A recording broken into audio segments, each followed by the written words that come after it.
Welcome. My name is Brian. I'm one of the pastors here at Refuge, and as you probably heard this week, we are kicking off a new series tonight. Last week was Easter. If you were here, it was an amazing service. I'll have to say probably one of my favorite services we've ever had as a church. But Easter is past. We don't forget about Easter, but we move on in God's truth, and we're looking at the story or the book of Ruth. We're going to do this one like we have many books in the past. It's going to be chapter by chapter, verse by verse, word by word. I am not skipping a word in this series, and you are stuck with me this entire series, so get ready. And as I thought about this, I thought, well, how do we tell the story? Because Ruth, at its core, is a story. It's a narrative. And it's kind of difficult to preach a story if you don't know the whole story. But then I thought, well, most of us watch Netflix and Hulu, and it's not like we start a new story or a new series and be like, well, I can't watch episode 1 until I know what happens at the end. I don't think most of us do that anyway. So I recently watched WandaVision. Has anybody seen that one? That is the weirdest starting series ever. It's like a 1950s sitcom, and somehow it ends up as a Marvel movie. I enjoyed the process of like starting here, having no idea what was going on, and then getting to the end. So let me just tell you, if you want to read the 4 chapters of Ruth, I did encourage that this week. You'll know the spoiler. You know how the story ends. But there are some in the room, and I'm pointing straight at her right now, that said, you know what? That's a lot of reading. Can I just read one chapter? And I said, absolutely. So each week we're going to go through one chapter. This will be a 4-week series, verse by verse, word by word. And if you've read this book or you know anything about it, there are some common themes here. So themes we're going to be looking at through this series are loyalty, doing the right thing, and then the letter of the law versus the spirit of the law. We'll get to all of that.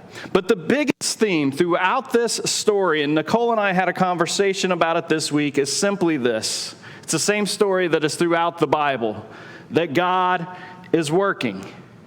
God is working in the tragedies, God is working in the mundane, and God is working even, yes, in the weird. God is working. Anybody besides me, March Madness, NCAA fans in the room? Okay, we got 2 cool people in this entire church.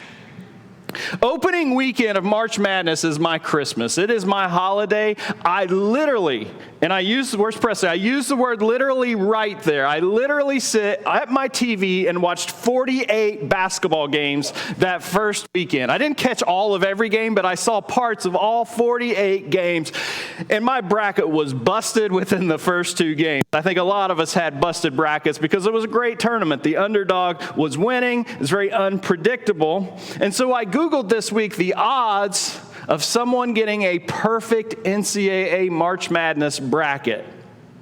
Those odds are 1 in 9.2 quintillion. I didn't know what quintillion was, but apparently it is a billion billions. There has never been in the history of ever a perfect NCAA tournament bracket. In the history, there has only been one person that can be verified because there's lots of liars out there. There's only been one person who has even made it past the second round with a perfect bracket. That's how much variables, that's how many statistics are in this. And there's only 64 teams. 1 in 9.2 quintillion chance of getting them all right.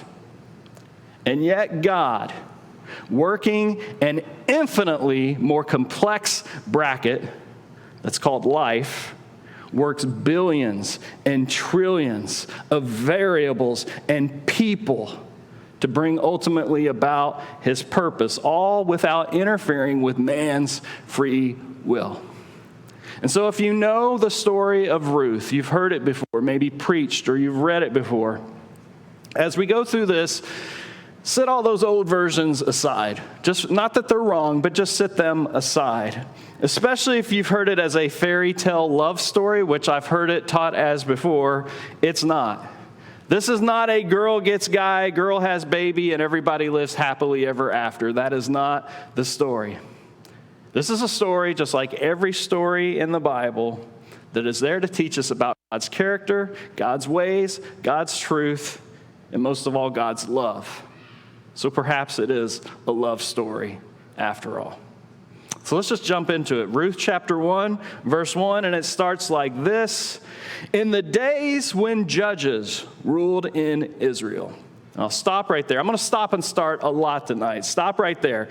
This was roughly 1250 to 1050 BC. If you don't know anything about the history of Israel, they were rescued from slavery in Egypt. Moses gets the 10 Commandments. God's people eventually make it into what? The Promised Land. They get there. God's people aren't very good at keeping the basic laws, the 10 that God gave them, so they make a whole bunch more commands to relate back to the other commands. There's hundreds of commandments. Nobody knows how to keep up with all these commandments, so they come up with a judge system to kind of organize everything. But this system is very disorganized. These leaders are part judges, they're part military leader, they're part governor, they're part spiritual leader. It's an ever-evolving structure. A lot of instability, which means it's also a time of political, social, and spiritual unrest. Does that sound familiar to anybody? A lot of comparisons to this time period in our time period today. A lot of political polarization, natural disasters, cultural shifts, gender inequality, racial disparity, international tensions, injustice, violence, wars. Not a lot has changed. If you go to the Jewish Bible, which if you don't know is a little bit different than our Old Testament, they have their own kind of version of the Old Testament. They put books in different orders. If you go to the Jewish Bible, Ruth comes right after Proverbs, which is very fitting because Ruth is a very good example of how to live wisely, of wisdom living. But in our Christian Bible, Ruth follows the book of Judges because it happens at the time of Judges and it precedes 1 Samuel. Excuse me. So at a macro level, this book forms a bridge between the judges and the monarchy of misfits that we talked about last year, Saul and David and all those guys. That's the macro level. But at the micro level, this book is simply a tragedy. It's an urgent family issue, and they try to reinterpret some of the laws of God to get through their family issues. So you have the macro, you have the micro, but you also have a cosmic level to this story. And only those of us on this side of the New Testament get to see that cosmic level as we see God working through the tragedy of these lives, the poor, the powerless, the lost, and the lonely, to bring about his plan of making everything new. So the story went like, that was a lot for one sentence in the story. It says, in the days when judges ruled in Israel, a severe famine came upon the land. And so the macro, these bad leaders, this disorganization has an impact in the micro. A drought happens, a disaster happens, and it brings hard times to individuals and families. Again, there is nothing new under the sun. We know this today. Still in verse 1. We haven't got through it yet. Thank you, sir. So a man from Bethlehem in Judah. What do we know about Bethlehem? That's where Jesus was born, right? That's where David grew up. It's also, the word Bethlehem means house of bread, which means it's very fertile land, and now they're going through a famine. So it says, a man from Bethlehem left his home and went to live in the country of Moab, taking his wife and his 2 sons with him. Israel and Moab, 2 separate countries. They are not BFFs. And so this is the initial inciting incident in the story, and it sets things into motion. Moab is Israel's next door neighbor to the east. They're often in conflict. There is mutual animosity. Dates all the way back to the book of Genesis. If you don't know the stories, Lot's daughters think that there are no other men alive. They get their dad drunk, and they know him in the biblical sense. Yeah, you can be disgusted about that as you want. As gross as that is, Lot had previously tried to prostitute his daughter, so it is a messed up family and a messed up story. So that's the Moabites. They come out of that group of people. And yet here they are, the Israelites are living in the promised land, the land that is flowing with milk and honey. This is the land promised by God to Abraham and his descendants. And this land, this promised land full of milk and honey, is ravaged by famine. And so there is malnutrition. There are daily deaths to the point where we don't know this man's name yet. This man is willing to leave his home country, go across borders to live as a refugee in enemy territory. And so we'll start with a question tonight. How far would you go to feed your family? Would you beg if you had to? Would you steal if you had to? Would you move your Christian family to an all-Muslim nation? Would you take a raft across the ocean to a place where you're not welcomed? How far would you go to feed your family? Well, this man, verse 2, says his name was Elimelech, and his wife's name was Naomi. Their two sons were Mahlon and Chilion. They were Ephrathites, if I'm saying that right. Ephrath. I should have practiced that. If you don't know anything about the Bible, if you don't know the word, just say the word loud and proud and everybody thinks you do. So let's try that again. They were Ephrathites from Bethlehem in the land of Judah. And when they reached Moab, they settled there. So this is our story beginning. These refugees, they've settled now in the land of Moab, these Jews. And so what is life typically like for an immigrant refugee? Have you ever had a conversation with one? It's mind-opening. Usually all it is exchanging one form of misery for another form of misery. They're living in temporary shelters. There is disease. There is a lack of educational opportunity. There are language barriers. And of course, there are prejudice. You people, taking our jobs, taking our food. Speak Moabite, you stupid Jew. And so you go to this country, and it's apathy at best, and it's potential genocide at worst. And so I ask you again, how far would you be willing to go to feed your family? That, what we just talked about, is how far Elimelech was willing to go. Verse 3 then says this, then Elimelech died, and Naomi was left with her two sons. To say things went from bad to worse would be a colossal understatement. Naomi has gone from a refugee immigrant to now a woman without a husband. And that may sound bad to us in our American culture, but the Bible is not American. Y'all know that, right? The Bible is not American. And so every time we open the Bible, we have to remind ourselves of that fact, that we as Westerners are as far removed from the world of the Bible as any culture in the world. And without recognizing that significance, we will distort, we will diminish, and we will miss entirely the message of the story. The Bible is not American. The story of Ruth, the story of every narrative in the Bible, takes place in a full-grown patriarchal system. Do you know what that means? It means women are not important and men are important. That's it. Women, not important. Men, important. And so as a biblical woman, your value was derived from the men in your life. Your father, your sons, your grandfather, your husband. Sons are patriarchy's gold standard. It's how for a woman you would determine your value by your sons. As a wife, your only job of any significant value was to produce sons. Well, at least Naomi has done her job. She has produced two sons. Her husband is gone, but she's got two sons that will now care for her. And most important in this culture, the sons would ensure that the family name would continue for another generation when they married women and they had sons. Verse 4 says, the two sons married Moabite women. On the right track here.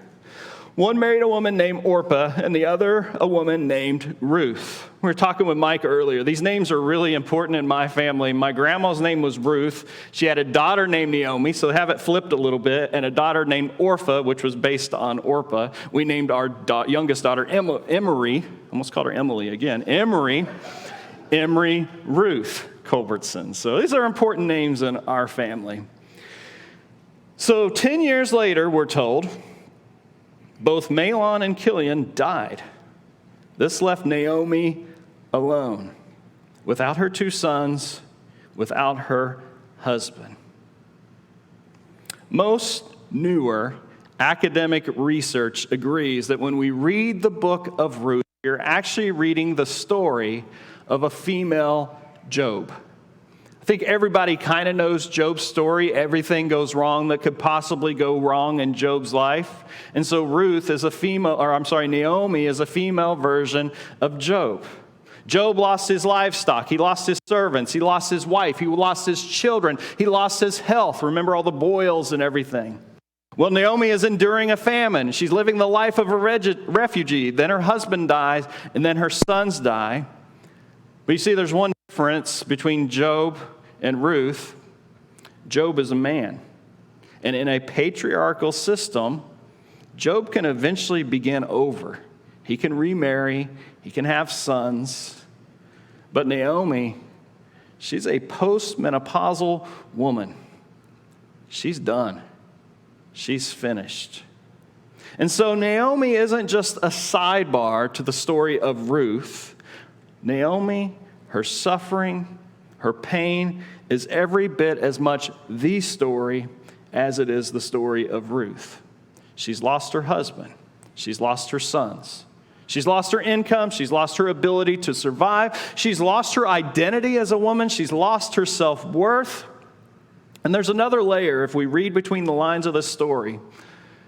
Her sons were married for 10 years. There's no kids, no sons. Was it because they didn't try? 10 years of marriage, we're going to stay celibate? I doubt it. Pretty sure they were trying every month for 10 years and failing. Infertility is a profound heartache today for couples who wish to conceive. But in biblical times, not being able to conceive a son was the grand tragedy. That's why you see in the Bible so many accounts of barren women and going to desperate measures to have kids. Sarah and Rebecca and Rachel and Hannah. And they do all these unethical things because they know they need a son. And welcome to patriarchy. If you ever read the Old Testament, you know why polygamy exists? One, because men are scum. Number one, we can be. But two, women's value was so low that they would say to their wife, listen, Miss Wife, if you can't give me a son, then I'll just marry somebody else who can give me a son, and I will keep marrying until I find a woman who can give me a son. And so we've got Ruth and we've got Orpah. They got no sons. They got no husbands. We got Naomi. The day they buried her sons, she was essentially buried too. So we have three women here. And in Western society, we just know and we believe that everyone has rights. Like everybody has rights, right? It should be fair. But that's not the case in some cultures today, and that's certainly not the case in the Middle East of ancient biblical time. And so these women, they have no rights. They could be used, they could be abused with impunity. And so no rights, no voice. They are targets for abuse, exploitation, sexual assault, trafficking. They're in danger. And so as we've read just these 5 opening verses of the story, this should feel heavy. This story should feel heavy. Catastrophic loss. Sitting in ruins, dead husbands, dead sons, the female Job, her life all but dead. But we're only 5 chapters into the story, which means the story isn't over. We just finished celebrating Easter last week, and Jesus was on the cross, but the story wasn't over. Jesus was in the tomb, but the story wasn't over. And so God's character, God's way, God's truth, God's love is the rest of the story. So verse 6 says, then, after all of these things, Naomi heard in Moab that the Lord had blessed his people by giving them good crops again. So Naomi and her daughters-in-law got ready to leave Moab to return to her homeland. For many refugees in a foreign land, their only dream is to get back home. That's home. That's familiar. It's a way to get rid of the foreigner label, which is not a fun label to carry. But it's also a little scary. It's uncertain. What's home going to look like? There was a famine. Who's going to be missing? I left. Are they going to accept me back home when I return?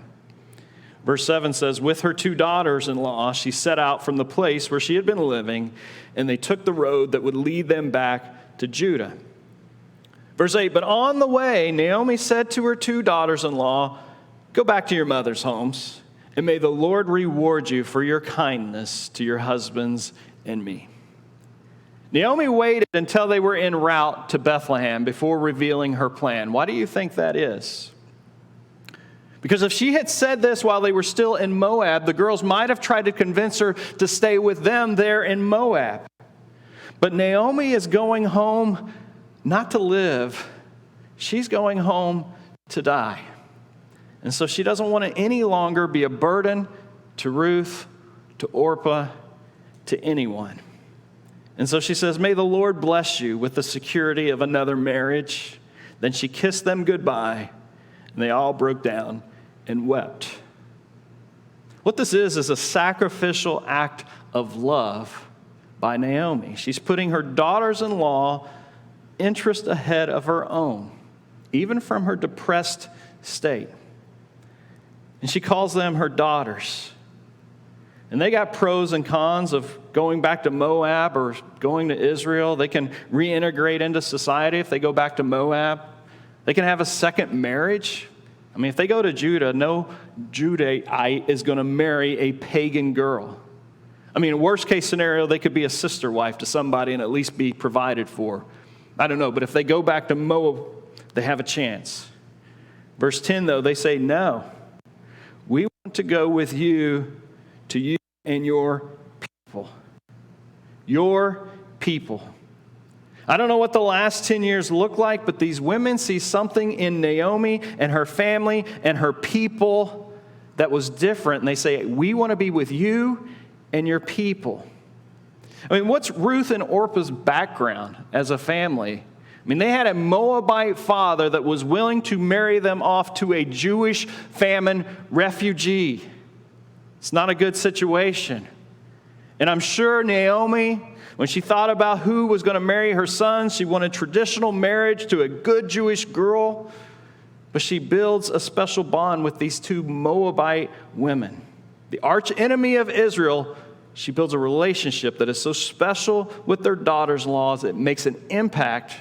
And now they want to be with her and her people. But Naomi replies in verse 11, she said, why should you go on with me?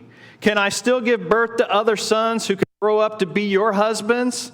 No, my daughters. Again, doesn't say daughter-in-law. She says, no, my daughters. Return to your parents' home, for I am too old to marry again. And even if it were possible and I were to get married tonight and bear sons, then what? Would you wait for them to grow up and refuse to marry someone else? It's their second attempt to get these girls to go back home, and it's more forceful. And this isn't some loyalty test. This is simply compassion.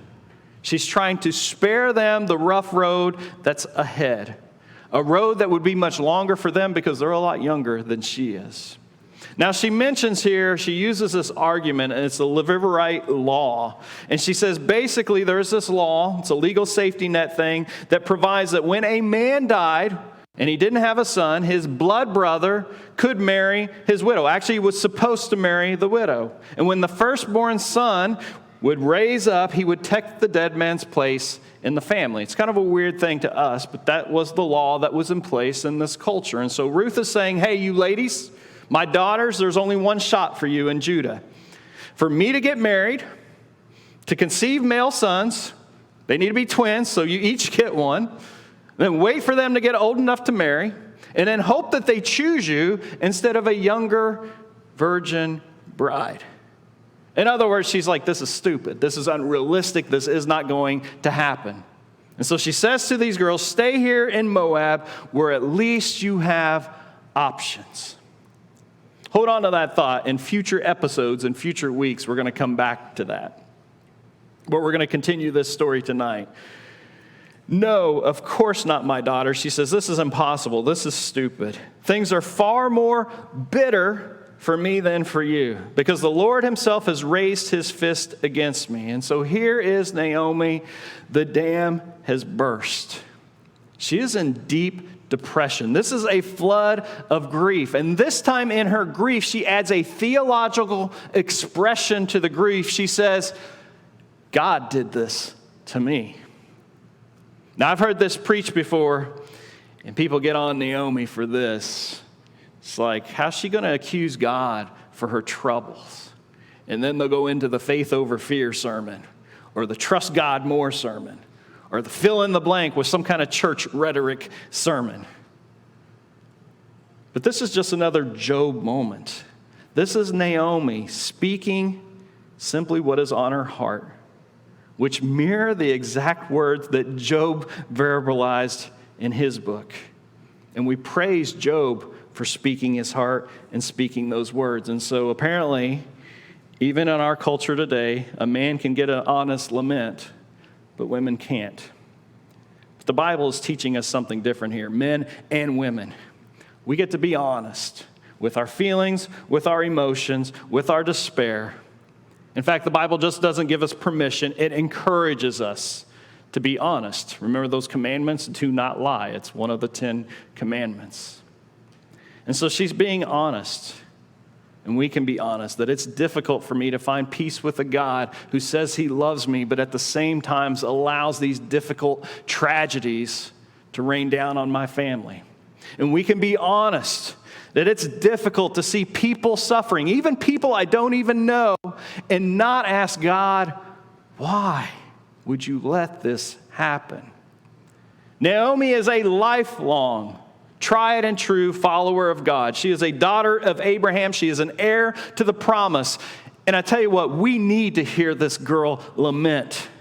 We need to hear her doubt in God's love for her, and we need to hear her story. Verse 14 says, and again they wept together. But this time Orpah kissed her mother-in-law goodbye. But Ruth clung tightly to Naomi. Orpah takes the sensible and even obedient route. She goes home. But it says Ruth clung tightly to Naomi. Clung. The word's used a few times in the Hebrew Bible. It's the word depak.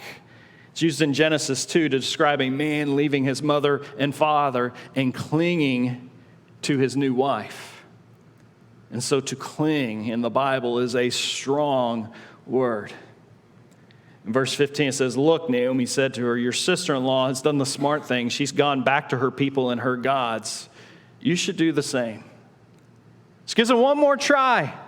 Points to Orpah with approval. In verse 16, but Ruth replied, don't ask me to leave you and turn back. Wherever you go, I will go. Wherever you live, I will live. Your people will be my people, and your God will be my God. That's the famous one, y'all. That's the verse that everybody knows. Where you go, I will go. Or maybe you knew it this way. Whither thou goest, I will go. This is the verse. Even when I wasn't a Christian, I remember hearing this quoted and sang at weddings, which is ironic because they were mostly heterosexual weddings, and this is a profession of love between two women. But that's another story for another time. This is a beautiful profession of love, regardless of who it's between. It's loyalty in this statement. There is commitment in this statement. But there's something else, and maybe you might have missed it. Within this statement by Ruth is a profession of faith. She says, your God, and she uses the word Yahweh, which is the covenantal name of the Jewish God. She says, your Yahweh will be my Yahweh. The God that you just said raised up his hand against you. Well, I've heard you talk about this God before. And I see how you live your life because of this God. And I see your faith, and I see your devotion, and I feel your compassion. And now the God of Jacob, who endures through generations, will be my God. And now the God of Moses, who opened up that ocean, I've heard that story. That God will be my God. This is a profession of faith. And so despite her mother-in-law's wishes, despite what other people might think, Ruth makes a radical personal choice. This young woman, we'd probably call her a girl. She had no voice. She's told who she had to marry. She was subject to her husband's every whim. And now she gets to make the decision. And that decision is, your God is going to be my God. And then she says, wherever you die, I will die. And there I will be buried. May the Lord punish me severely if I allow anything but death to separate us. Again, those are powerful words. It's why they are beautiful words for a wedding. So what is driving Ruth? Is it that she loves Naomi so much that she can't bear parting with her? Well, there could be some truth there, but I think there's more. I think we've made it clear Ruth is suffering too. She's lost her husband, she's lost her identity, she's barren, she's poor, she's powerless. But she's watched Naomi for 10 years embrace her as a Moabite, as a daughter. She's seen the faith of Naomi. She's seen her God. She's seen how life-giving he's been. She's seen that even while Naomi was at her lowest point, she sees sacrificial love and compassion towards her and her sister. I'll read a quote to you, and sometimes I'm doing research for sermons and I forgot to make notes where I found the quote, but it's so fitting, and it went like this. When you've been living in the darkness all your life, even a flickering of light has the power to pull you forward. Let me read that again. When you've been living in the darkness all your life, even a flickering of light has the power to pull you forward. So even at her lowest, Naomi has been a bearer of God's light, pulling Ruth forward. And so Ruth says, if your God can make you love like you have loved me, then it's a hell of a lot better than anything I've ever experienced. I'm coming with you. Verse 18 says, when Naomi saw that Ruth was determined to go with her, she gave up. She said nothing more. She's been outmatched by her daughter-in-law. This is a pivotal turn in the story. So the two of them, it says, continued on their journey. When they came to Bethlehem, it says the entire town was excited. This is more validation for Ruth that the God of these people is different. She is an undocumented immigrant. She just crossed the border. No security checkpoints, no barbed wire fence, no vetting, no drones, just excitement that she is there. And they say, is this really Naomi? All the women asked. Remember, it's been a decade since Naomi and Elimelech have left. Say, is this really Naomi? Because where are your husband? Where are your sons? Who's this strange girl here by your side? And Naomi replies in a very interesting way. She says, don't call me Naomi.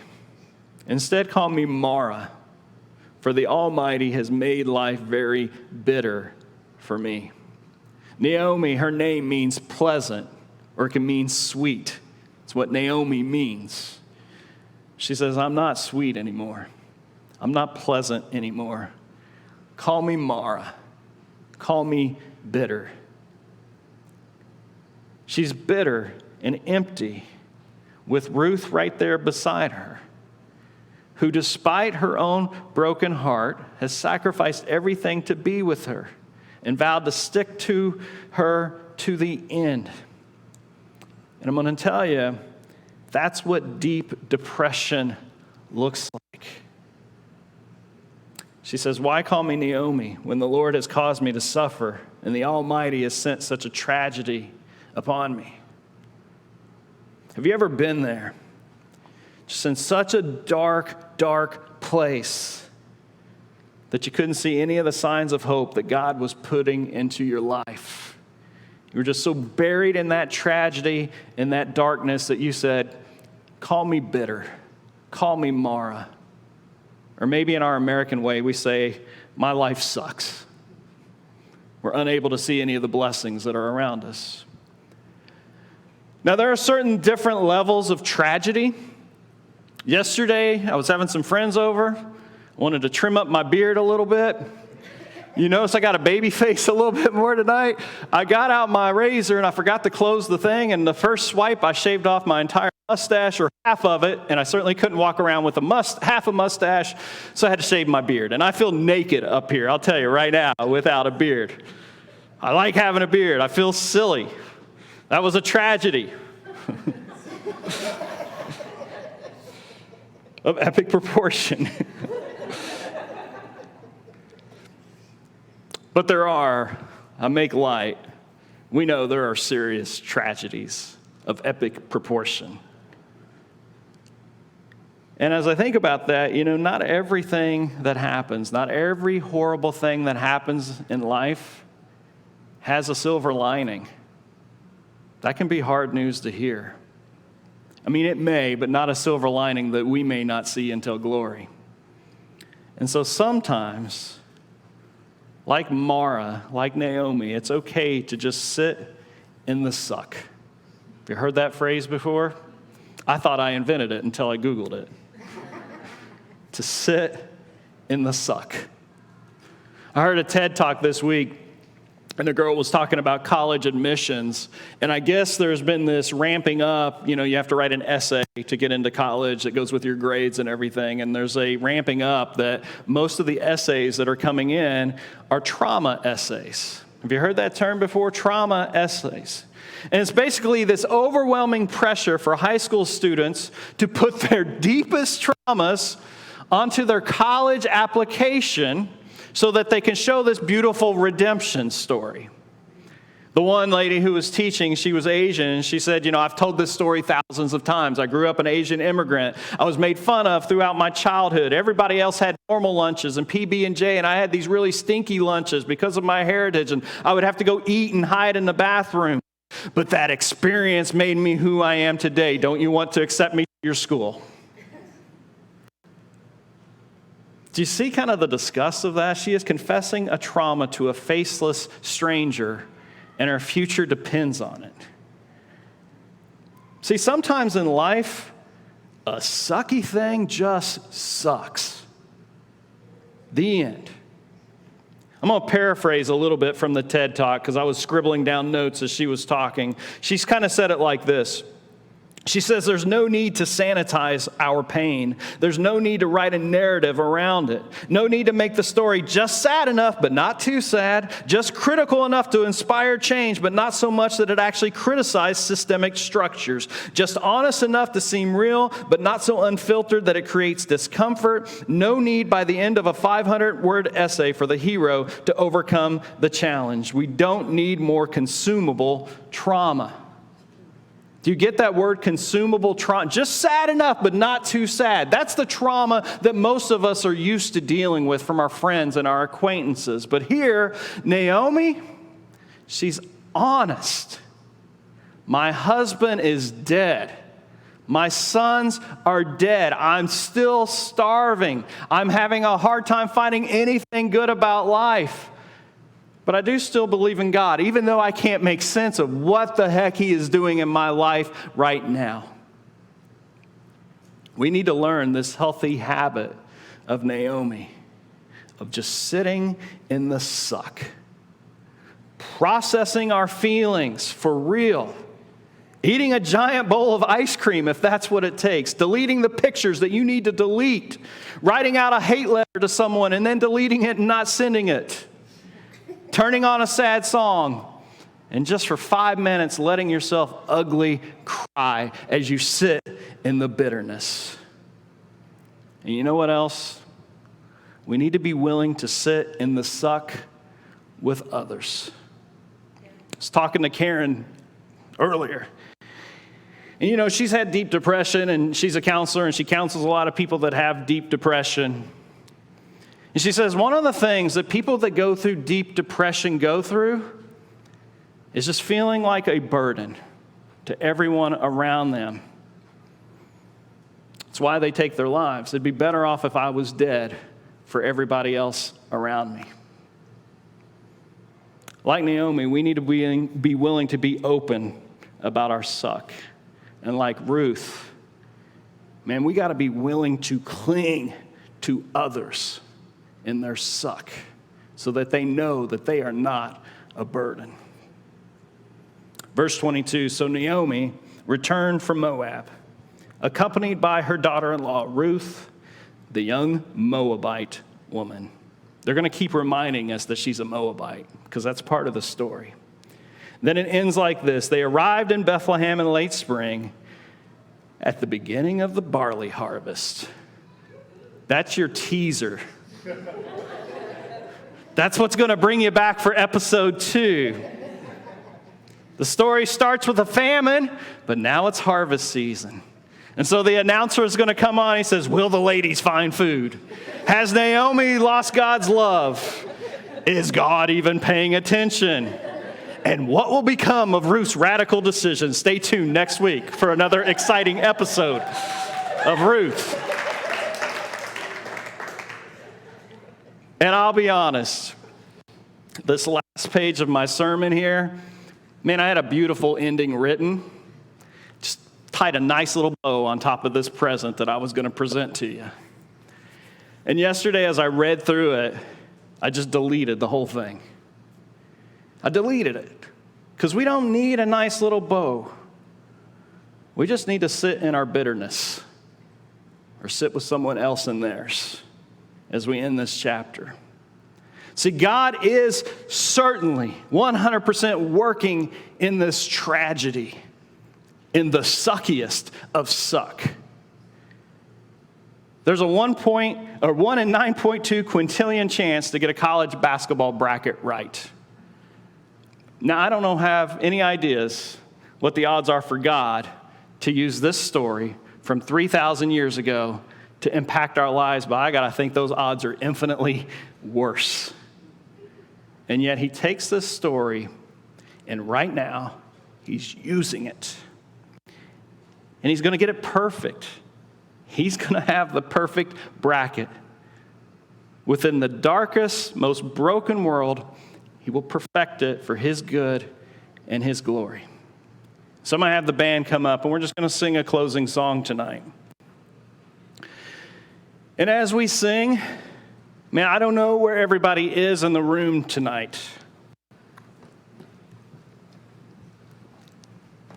Maybe some of you, as we sing, maybe you take the posture of Naomi, of bitterness, and you just take this time to be honest that life sometimes sucks, that what you're going through right now is not fair, that you do feel like God is against you. Or maybe as we sing, you take the posture of Ruth. Even with your own struggles, because we all got struggles, even with your own struggles, maybe there's a friend right now, or as I've been preaching this, come to mind. God's bringing that to your mind right now. And maybe he's calling you this week to sit with them in their suck. So we're going to stand just so you have time. It's your time. Sing, pray. Let's praise God. Why don't you stand?